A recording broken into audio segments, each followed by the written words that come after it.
रावण के मरने के बाद उसकी बहन शूर्पणखा का क्या हुआ? शूर्पणखा के साथ किसने किया था बलात्कार? आखिर रावण के वध के बाद शूर्पणखा कहाँ चली गई? दोस्तों, आज की इस वीडियो में हम आपको बताएंगे शूर्पणखा के वो राज जो कुछ लोग ही जानते हैं। जैसा कि हम सभी जानते हैं कि रावण के मृत्यु के बाद विभीषण राजा बन गए और लंका में शांति पूर्वक राजकाज करते हुए प्रजा का ख्याल रखने लगे। किंतु रावण की बहन शूर्पणखा अयोध्यापति श्री राम तथा अपने सौतेले भाई लंकापति विभीषण से बदला लेना चाहती थी। इसलिए उसने लंका को छोड़ दिया और दैत्य गुरु शुक्राचार्य की खोज में निकल पड़ी। दैत्य गुरु शुक्राचार्य को रावण की माता कैकसी ने लंका से निष्कासित कर दिया था। दैत्य गुरु शुक्राचार्य का आश्रम समुद्र के इस पार भारत में दंडकारण्य किष्किंधा राज्य में था। खरदूषण त्रिशिरा नामक राक्षस जो रावण के ममेरे भाई थे, वह दंडकारण्य के अधिपति थे। इन सब के मृत्यु के बाद भी शुक्राचार्य की विद्यार्थियों को विद्या प्रदान कर रहे थे।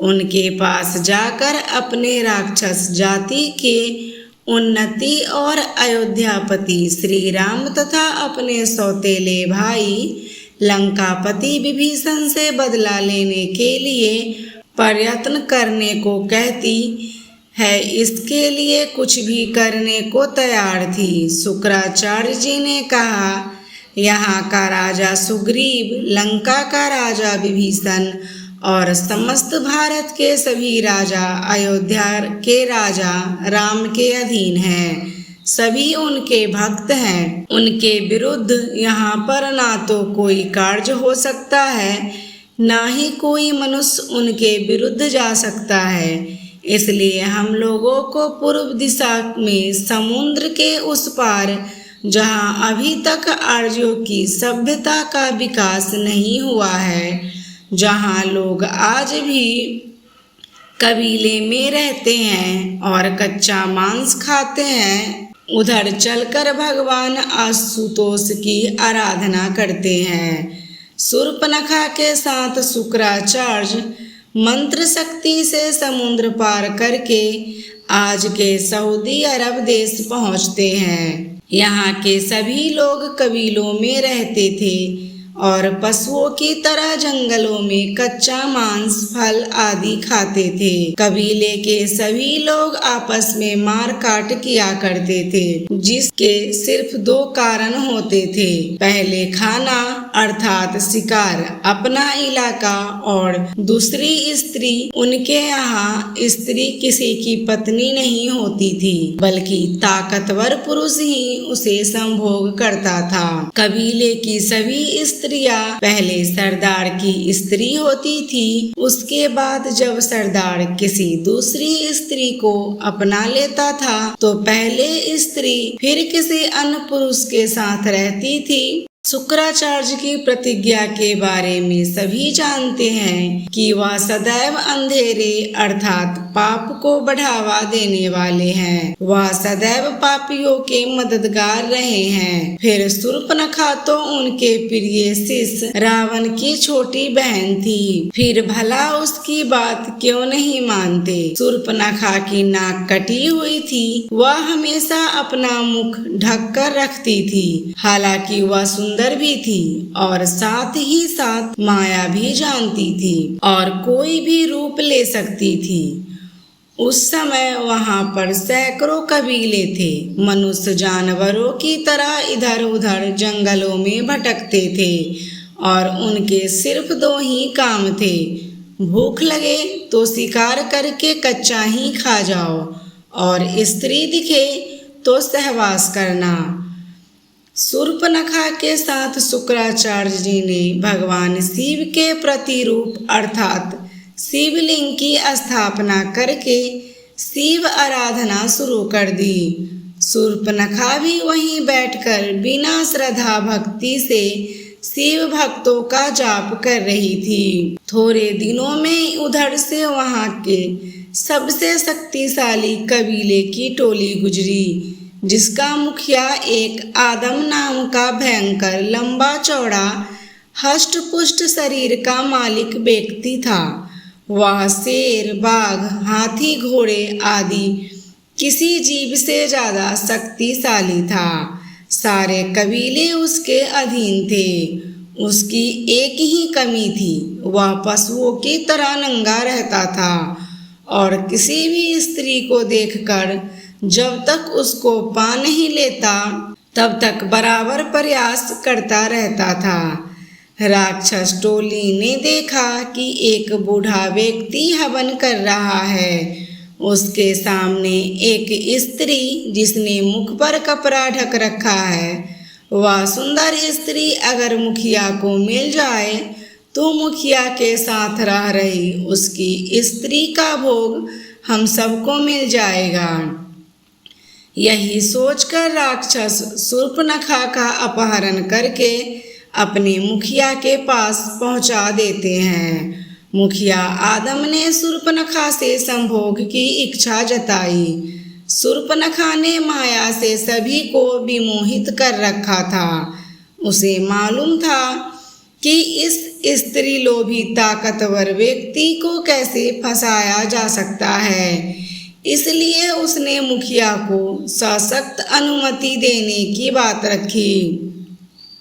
शुक्राचार्य ने इस विवाह की अनुमति दे दी। मुखिया आदम से शर्त रखी, जिसमें पहले शर्त थी कि दुश्मन अयोध्यापति श्री राम और अंगद को मारकर उसका बदला लेना होगा, और दूसरी शर्त यह थी कि शूर्पणखा को अगर आदम की अन्य पत्नियों के कारण उसे अलग होना पड़ा तो लंका किष्किंधा सहित अयोध्या की समस्त संपत्ति राज शूर्पणखा को देनी होगी। इन दोनों शर्तों के लिखित प्रमाण के बाद दोनों का कबीले की रस्म रिवाज के अनुसार विवाह हुआ।